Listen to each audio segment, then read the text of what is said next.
Hey, it's Kyle here, and currently on Project Nerdy we are talking about Harry Potter. Anybody that's been a viewer of this channel knows I have never read or watched Harry Potter. So you might be wondering, Kyle, what are you going to talk about when you're doing a theme about Harry Potter? But even though I haven't read the books or seen the movies, and I really don't have any interest in that, there are still some elements of Harry Potter that I do love and think have had a very positive impact on nerd culture, and I wanted to touch on those.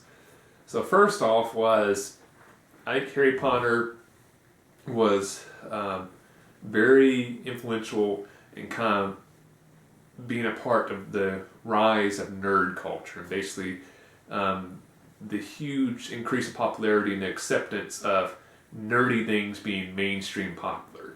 Now, it's not just Harry Potter, but I think in my mind, the three things that really get a huge amount of credit for the rise of nerd culture is really Harry Potter. It became acceptable for really everybody to kind of nerd out over this big franchise. You had the Lord of the Rings movies come out, and then you also had the rise of the comic book movies, and which all started obviously with Iron Man, and then just really started going from there. The second thing I love about Harry Potter is the impact it's had on Hollywood of getting film studios to do more book-to-movie adaptations, especially in the YA genre. But I think in general, I think there's a lot of books that in the past just got overlooked, but then when as much money as Harry Potter made, the studios are always like, well, if idea works, let's go to that well again and again. And they started looking like, well, what books in this genre, this YA genre, could we make a movie out and maybe find the next Harry Potter? Now there's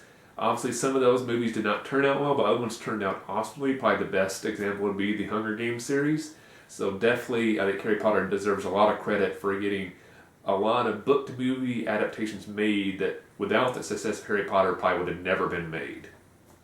And the third thing kind of relates to the last statement I had, and that is the increasing in popularity of doing a series of movies.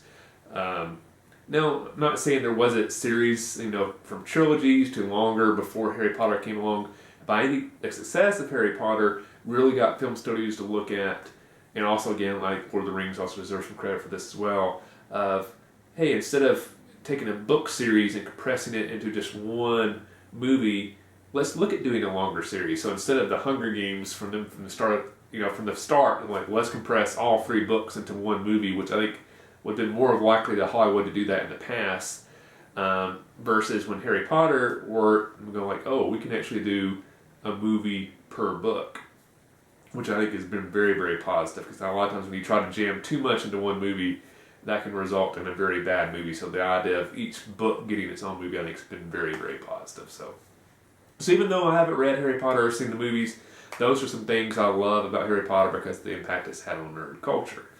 My nerdy pleasure this week is Doctor Strange. I got to see it opening weekend. It is a great movie. Not necessarily my favorite Marvel movie, but it's pretty awesome. I would recommend you go see it on the biggest screen possible, 3D also, because the special effects in it are amazing. So the bigger screen you can see it on, the better. And that leads to my question to the viewers have you seen Doctor Strange yet? And if you have, what did you think of it? Let me know in the comment section below.